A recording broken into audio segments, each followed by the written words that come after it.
before you walk out here. Now, in a program we have, we'll talk a little bit later about what we do, is we show people how to do that, actually parse out the parts about you that are the most attractive and synthesize them into that word or phrase. But you can decide now what you want it to be. But let it be a true reflection of the real you. Do it. Let it be a real reflection of the real you. Be honest with yourself. Because if you don't, they're going to define you for yourself. Now, you got the brand. You're doing dynamite. I'm a little running over, so I got to move quick. Sorry about that. We're at four things I want to give you about building brand equity. 4 things I want to give you. All right? First, Gary, how long do people take to make up their mind? In 1/4 of 1 second, people make up their mind about you, good or bad. The brain processes 60 billion bits of information in a single second. You take 24 pictures in a single second in your brain. In 1/4 of 1 second, people make up their mind. I like you, I don't like you. When I stood up here, some of you said, I like him, I don't like him. Funny hair, I don't like the tie, I like it. That's it. All of a sudden, that's what I'm dealing with. The first impression continues fluidly. It flips back and forth 11 times in the first 5 seconds. But the first impression is more important than the next 11 combined.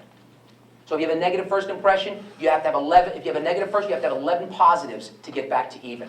So what I want you to do is I want you to decide for yourself, I want my first impression to be awesome.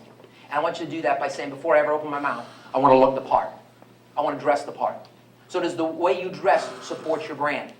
Nordstrom's did a study. There's a book called The E-Myth. And in The E-Myth, they did a study. And they said, okay, let's have a green, let's have an olive, and let's have a brown and a blue suit.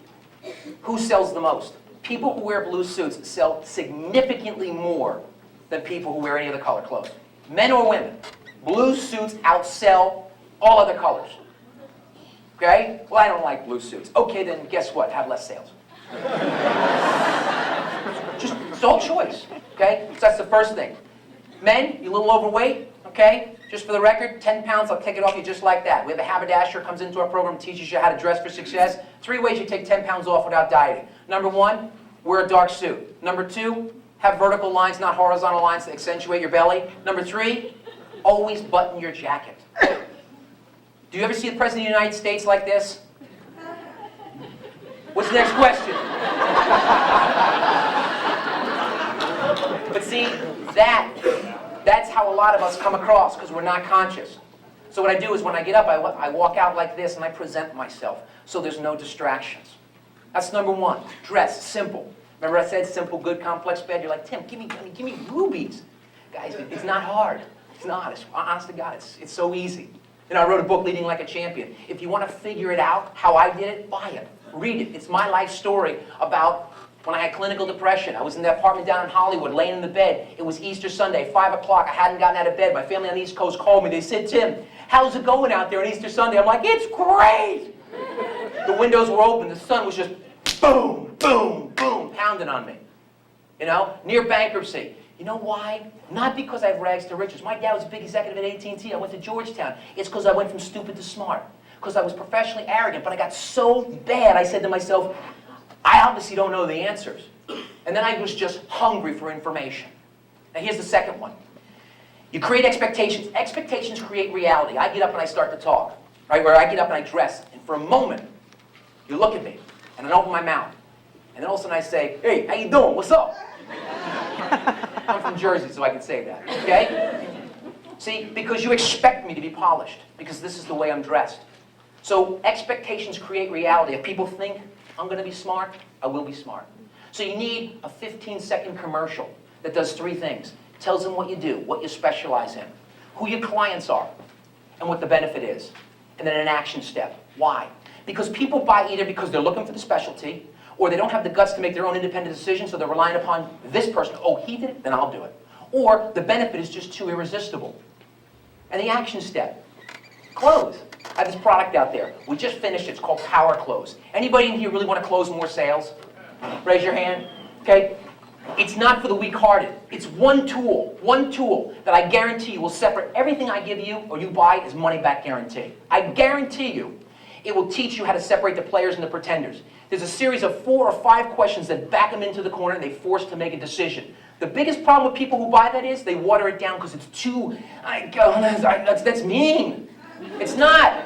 My time is as valuable as your time. If I provided you with all of the options, is it sound good? Yeah. Then I deserve a decision, even if it's no. We finished it. We didn't even finish the outside, the glossy brochure. We just got it off. We made 50 of them. That's it. We brought them here. Okay? But don't buy it unless you feel like you got guts and you got the guts to go in for the close. But if you do, I guarantee you. I told you. Call me up, say, Tim, it stinks. Here's your money, no questions asked. Okay? But you got to be able to articulate your message. So it should go something like this. It should say, hi, I'm Tim O'Brien, the founder of Rainmaker U, a program specialized in teaching professionals who earn $200,000 or more a year how to position themselves as the person to see in their business. We do this by showing these people how to crystallize their personal brand and market themselves better than everybody else in the business. Our clients earn between $300,000 to $500,000 a year. They span 40 different industries. If you'd like, I can give you 6 to 12 clients who have doubled their business from being in the program the first year alone. Those are the kind of results that seem interesting to you? Let's talk. Here's the contract. Sign hard. Get down to the end. Okay? You see, that's how your commercial. If you email me, I'll give you the formula. Free. Free. Just email me. But I'm not going to just hand it out, because what happens is I leave and then there's a lot in here and it hurts my feelings because people just sort of throw it on the floor.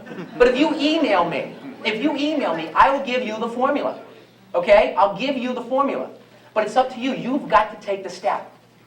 I went and did a program for this company. They had the largest company in the country, and they said, we want to be the most admired company in the world. A big sales team. They said, Tim, you got to be real good. This is our best team. I said, I'm glad you told me that, because I was planning on stinking. Okay? All right? So what I did was, I said, okay, to the audience, just like this. I got a plan. I'll give it to you. I'll put money in your pocket. I guarantee I'll put money in your pocket. I know you're the best in the business. If you just email me, 300 people. How many sent it? 3. 21 out of 300. Of their best. Of their best. Not bad. How about if you're the boss? Okay? You're not getting a bonus. I can guarantee you. I went to USC, did a program. 100 kids. I said to them, I'll email you my mailing list, but you got to send an email to me and ask me for it, for my reading list. I promise it'll be awesome. You'll love it. It'll advance your career. 100 kids. How many people sent me a request? 97. Because they weren't victims of professional arrogance. Number three. At some point in time, it's not about the money. It's about how interesting you are. How interesting you are. Okay? Can you converse intelligently on the subjects? Are you thoughtful? See, do people want to have you around because you're well-rounded, because you're dynamic, because you're interesting? See, that's all about illuminating your brand. It's not about your product. People buy first product, second they buy company, third price, and fourth your service. See, so you need to work on your personal brand to be interesting. The fourth I'm going to share with you is this. You got to network with people, but you got to do this. You got to find people who are better than you. You got to find people who are better than you. You got to walk over and you got to say, can I play? Can I play? And most of the time they're going to say no. They're going to say, no, you can't play because you're not at my level yet. But you got to keep asking and asking and asking. Every quarter I look to have 40 pull-me-up meetings. This past quarter I could only get 32. Of the 32, I organized all of them. Now imagine if I was professionally arrogant. I don't need to do that. I make a lot of money. I don't need to do that. But see, I didn't. I wanted the people who were better than I am, and it had nothing to do with how much money they had. They were just a little further down a path that I wanted to be down.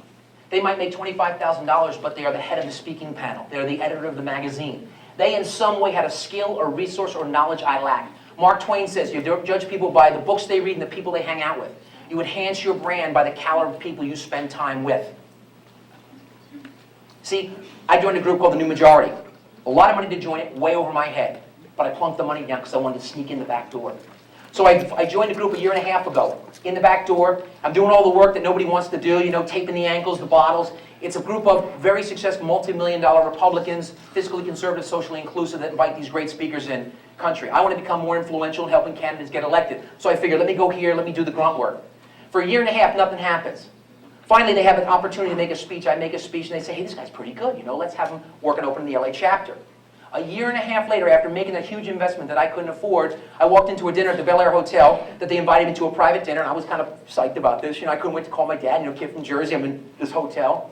And the guy walked to me and says, look, I don't want you to be nervous, but the guest of honor is Governor Pataki, and we're just going to have you sit next to him because you're a good conversationalist. I was like, are you kidding me? I'm in the bathroom thinking to myself, I hope they don't find me out. See, you got to be comfortable being uncomfortable. You got to be comfortable being uncomfortable. That's how you build brand equity.